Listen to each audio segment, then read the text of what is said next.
Hey folks, Travis here from Northwoods Overland, coming to you with another upgrade video for the 4runner.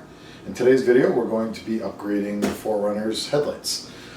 This is a pseudo-forced upgrade as I was out going off-roading the other day and out at Mabel, or Jeep Eater in Western Mass, Northampton, Mass. And unfortunately, as I was on my way down, I ended up smashing one of my headlights, and smashing is a hard word for it, but basically I cracked one of my headlights off to the side and pulled a piece off of it. So with my inspection coming up in the next couple of months, I wanted to kind of get back to having a passing inspection rate, and part of that included making sure I had some headlights that were fully encased and working. So it kind of gave me an opportunity to do an upgrade that I've been eyeing for a little while. I just wasn't planning on doing this year. And with that, I have the Alpharex Luxx headlights. I chose these because they're a pretty medium price point, where you have things like the Morimoto's XBs on the top end of the spectrum, which, don't get me wrong, look gorgeous, as well as the Alpharex I think they're Novas. Again, those are around $1,300 to $1,500 for each of the sets, and that's just a little expensive. So these came in a little under, or a little over $700 for the pair. And for me to basically buy a brand new set of headlights, or a brand new headlight for the 4runner to replace that, it's going to cost me around $300. So I said, for $400 more, I can actually go and get brand new headlights that are an upgrade with the halogen style, with the LED projection headlights, and it will have some cool daytime running light options as well. So the install of these should actually be relatively easy, as long as you have to take the front bumper off. I've done that a handful of times though, for installing the actual front steel bumper and stuff like that. So I'm pseudo an expert, so it's easy for me. Swap out the actual mounting bracket that comes on the stock headlights, and then wire it all up together. And then there's a little bit of a tap a fuse work that you can do inside to have the daytime running lights work when you actually turn the ignition on. But the install should be relatively quick, so hopefully this video is helpful for you. Come along and hopefully watch me succeed with getting this installed and having new headlights on the 4runner. So like anytime you're taking off the bumper, you definitely want to make sure that you have someplace like a towel or something laid out off to the side, so that way you can go and actually put the bumper on it afterwards. First thing you need to do is you need to remove all these clips that you might have left in, and then there's a 10mm bolt up here at the top, and then there's a couple of 10mm bolts on the remainder of the fender here, and then you can pull it all off.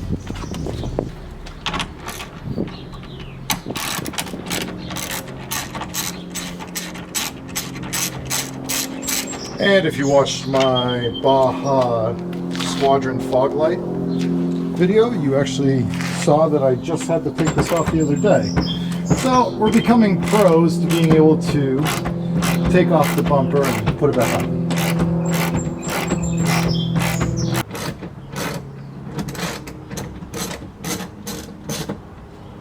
Alright, and then with all those out, very gently you want to peel off at the edge and pop it out. And then once you get it popped out, just slowly pull it down as you pull it off.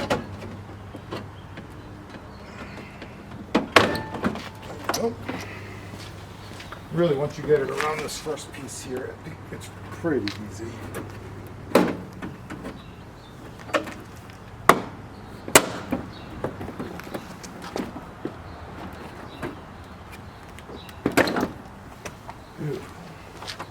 And one last thing you do need to make sure you worry about is the fog lights. You need to make sure you reach in and unplug those before you actually do any damage to the housing.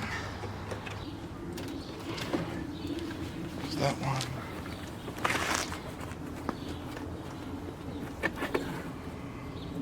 There's that one. Cool. So with your fog lights attached, just peel the bumper up and over.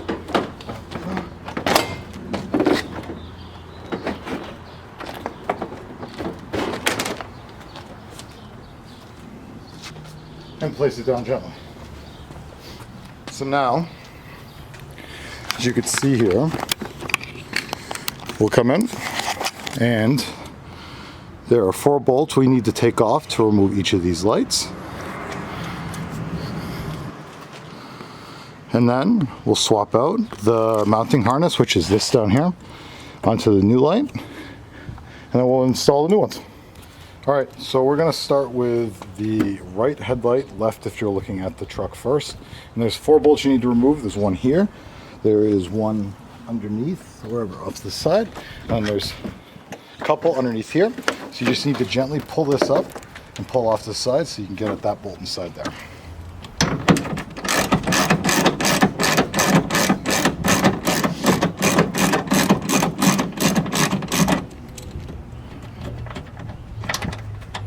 Again, you want to hold on to all your bolts because you're gonna, or screws, because you're gonna be able to use them when you're reinstalling the new headlights in.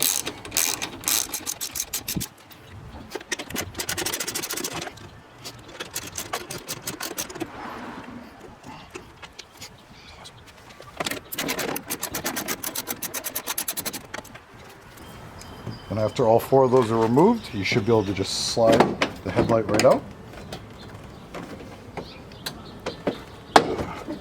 Just want to make sure you disconnect all the connections, electrical connections in the back.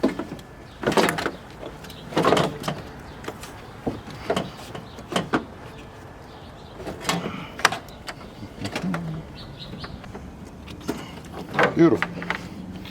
And then you're going to want to take this inside and you're going to remove this bracket and put it on the other new headlight as we reuse this on the Alpharex, and then we'll come back and reinstall it.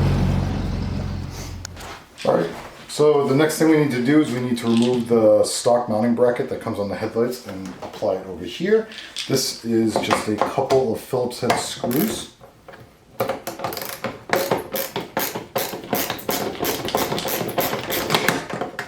And again, keep your screws because you're going to need them to be able to attach this to that.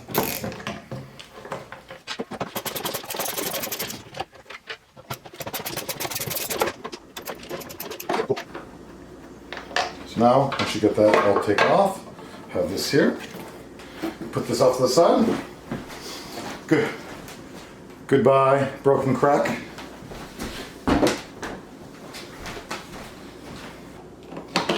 So we're basically just reattaching these bolts into the same places that they were on the stock headlights.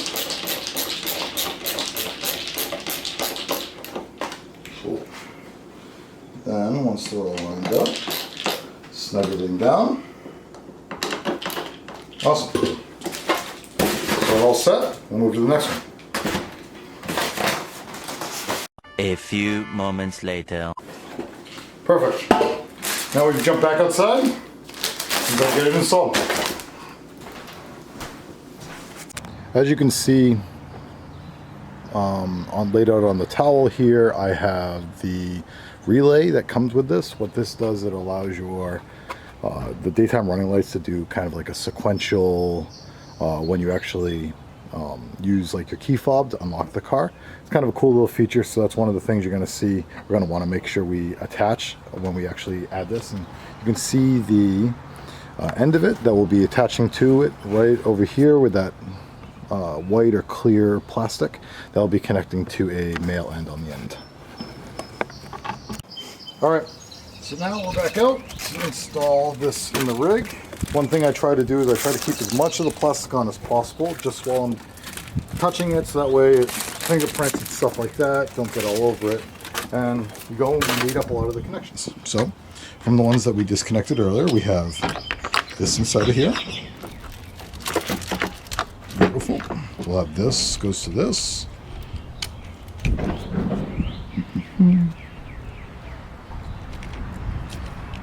You might benefit from having somebody help you with some of this. Just balancing it can be a little difficult. This.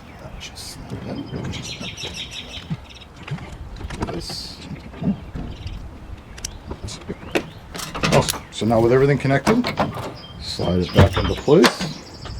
Watch the edge here just to make sure you don't hurt anything. And you target to get the plastic piece up top. Snap on here, and everything should line up. Should be all set.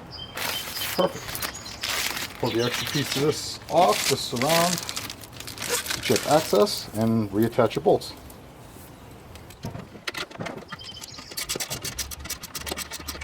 And like anything else, I recommend getting most of them in and then coming back and tightening everything down afterwards.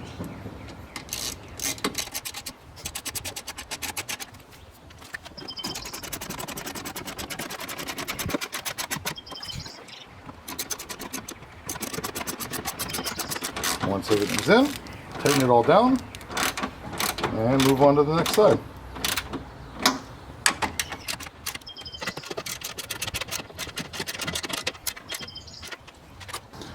Alright, so now as we work to connect up the relay to power and everything, we just want to make sure that we're laying out our wires correctly. We won't be using the yellows, so we can kind of ignore that one for now. This is the Tapafuse. This will go into, and they recommend the ING.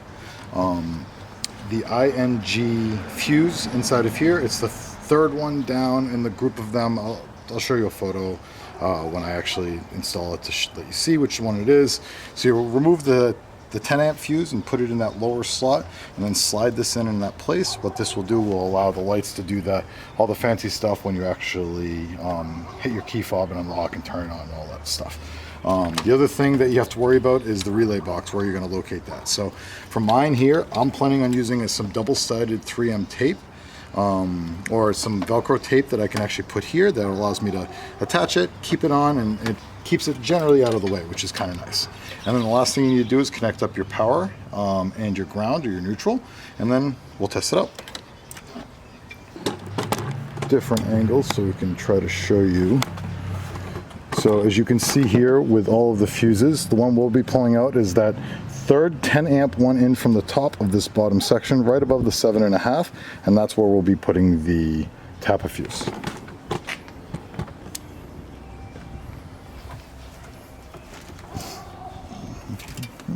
Oh, and if this is the first time that you're actually having a Tapafuse inside of this fuse box, what you're going to want to do is you're going to need to be able to put a notch in it so you can actually get the Tapafuse out. So we're going to go here and actually use some electrical pliers to cut a brief little notch off to the side here, and this will allow our Tapafuse wire to actually come out without any obstructions of getting pinched by the hood, by the lid of the fuse box. And again, we don't need to make anything too drastic. Just enough room for this wire to come out and not also pinch on itself. You can do this one a couple of different ways. I just have these electrical pliers, so that it's relatively easy for me to do that.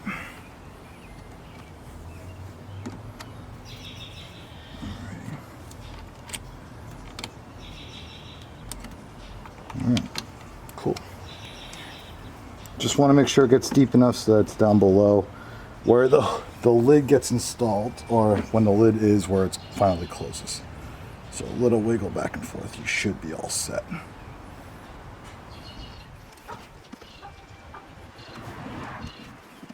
Awesome. And now we'll just use the little fuse tool to remove the 10 amp. It's going to be a little tight in here just because of this 30 and 50 amp fuse, but we'll should be able to make it work. I did a little test fit off camera before actually turning on, so I didn't make myself look like too much of an idiot. And then we'll slide this in. All right, and like I said, it's a pretty snug fit. We'll wrap around the wire so that it comes out here and goes like that. And we'll reinstall the fuse cover and we should be all set. Let's connect up to power and we're good. We'll test everything out. So Velcro tape has been attached to both sides, so we actually have it nice and mounted here. We don't have to worry about it too much because it's pretty light. Last thing we're going to do is just bundle this up and toss it off to the side. We've routed the Tapafuse wire down below so it doesn't get in the way. And then we'll connect these to power and we should be all set.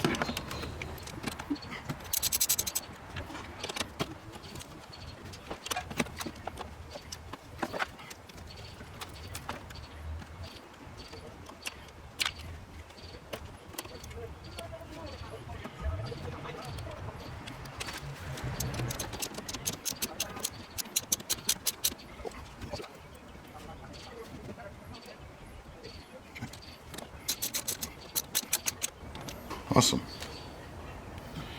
Now we're just going to do a little final cleanup, get these wound up and off to the side, and we should be all set. If these sorts of videos are helpful to you or that you like the content, please don't hesitate to like or subscribe. Helps these small YouTubers like me. Otherwise, I hope to see you on the road. All right, and now the post-install test of the sequential locking. Unlock. And now we'll turn it on and check that the headlights actually work.